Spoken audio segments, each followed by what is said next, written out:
Hello les Tiki. Alors vous connaissez le fameux plateau? Est-ce que vous les êtes en train de l'expérimenter vous-même?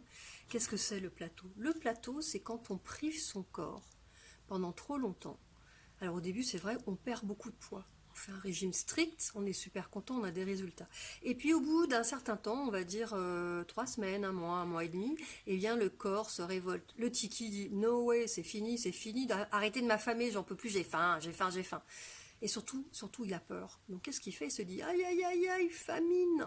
Alors, je vais stocker du gras. Donc, en fait, même si vous continuez à manger très bien, équilibré, si vous vous privez, si vous ne mangez pas assez en quantité, en diversité, eh bien, il va se mettre en mode famine. Voilà, ça va être panique et mode famine. Alors, est-ce qu'il y a une solution pour sortir de ce fameux plateau? Eh bien, oui, il y en a une. Alors, cette solution, elle peut paraître bizarre parce que vous savez que moi, j'ai beaucoup lutté pour sortir du mode brimade que je m'imposais, c'est-à-dire je m'affame, je mange pas pendant des semaines, je perds du poids, et puis dès que je lâche les chevaux, que je me récompense, alors, voilà.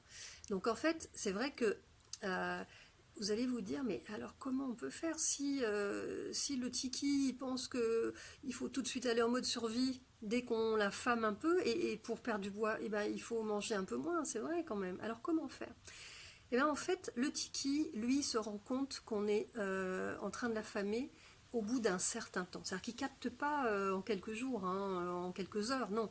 Il lui faut quand même quelques semaines pour réagir, parce que notre corps est quand même constitué avec des réserves de graisse et de nutriments qui permettent de vivre bien, même quand on baisse nos apports en énergie, en calories, en alimentation, pendant plusieurs semaines. Mais au bout d'un moment, qu'est-ce qu'il fait? Le tiki se dit, oui, aïe, aïe, ça y est, on arrive près de la limite des réserves. Donc là, il va falloir que je stocke. En prévision de si ça devenait encore pire. C'est-à-dire que si tout d'un coup, il y avait une vraie famine. Alors, comment faire? Eh bien, il y a une petite astuce très simple et j'aimerais que vous repensiez à la façon dont étaient organisés avant les repas de vos grands-parents, de vos aïeux. Eh bien, les aïeux, sur la semaine, ils avaient des petites routines. Il y avait la journée où on mangeait moins, ou même quelquefois on jeûnait, c'était dans la tradition française, c'était le vendredi.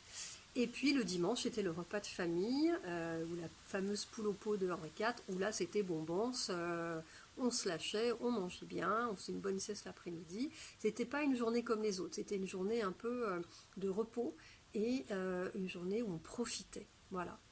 Alors on profitait pas toute la semaine, on profitait un jour par semaine et un jour par semaine on se privait un peu. Donc ça équilibrait. Qu'est-ce que ça faisait? Ça équilibrait un peu les excès, ça équilibrait les famines, c'est-à-dire que si vous aviez beaucoup travaillé et que vous n'aviez pas eu beaucoup de temps pour manger, notamment je pense aux agriculteurs à l'ancien temps, quand ils faisaient les foins, il fallait aller très vite, donc on avait des journées énormes, ou les récoltes, voilà. Donc il fallait quand même garder, pour garder la forme, ce système de on se prive un peu et bombance. Chaque semaine, il y avait une journée de privation et une journée de bombance. Donc, qu'est-ce que ça faisait? Eh bien, le métabolisme pouvait se lisser. Le taux de cortisol pouvait baisser aussi. Et notre tiki, voilà, notre instinct vital primitif, était rassuré en permanence sur notre capacité à pouvoir passer des jours sans manger, puisque de toute façon, il y avait toujours une journée où on pouvait se rattraper. Voilà, j'espère que vous allez pouvoir vous inspirer de cette méthode pour faire vos menus. Ça veut dire quoi?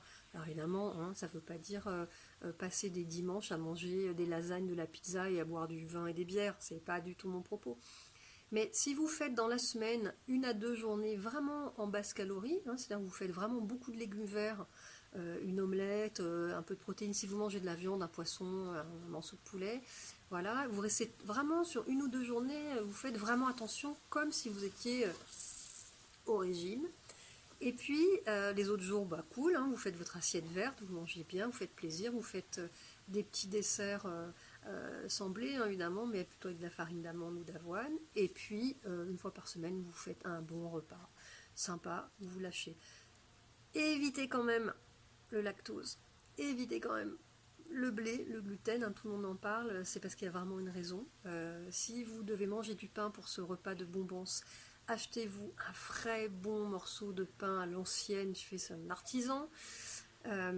Si c'est de la charcuterie, ben pareil, allez, pour cette journée de bonbons, faites-vous plaisir, mais faites-le vraiment, c'est-à-dire pas avec les produits industriels, ça ne marchera pas. Là, vous allez casser tout ce que vous avez réussi à mettre en place de qualité pour votre corps, vous allez le perdre. Donc la journée de bonbons, c'est pas un retour en arrière, hein, c'est faire une bombance, mais toujours avec une grande qualité des nutriments, une grande qualité de comment vous mangez, prenez le temps, respirez bien, sachez qu'il faut au moins 20 minutes avant que la satiété arrive, on coule, on mange tranquillement.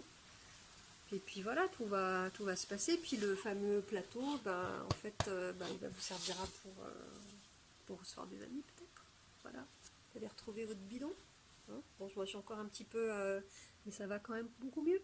Bon, je vous embrasse, j'espère que cette petite vidéo vous sera utile. Ceux qui ont continué leur cahier d'observation pourront regarder s'ils ont eu des effets plateaux. De toute façon, vous le savez, hein, parce que c'est hyper énervant d'avoir un plateau. Parce qu'on est tellement dans cette envie de retrouver une taille fine et un poids stable que quelquefois, bah, ça nous aveugle un peu. Voilà. N'hésitez pas à me poser vos questions. Je vous souhaite une très bonne semaine. J'espère que vous avez fait vos petits défis sucrés. On peut très bien se faire plaisir avec des desserts qui sont très bons et qui sont pas, on va dire, qui vont pas vous empêcher de perdre du poids, au contraire, qui vont vous amener de la satiété, du plaisir et de la joie de vivre. C'est tout ce que je vous souhaite. Bonne semaine les tikis et n'hésitez pas à me poser vos questions si vous avez besoin. À bientôt.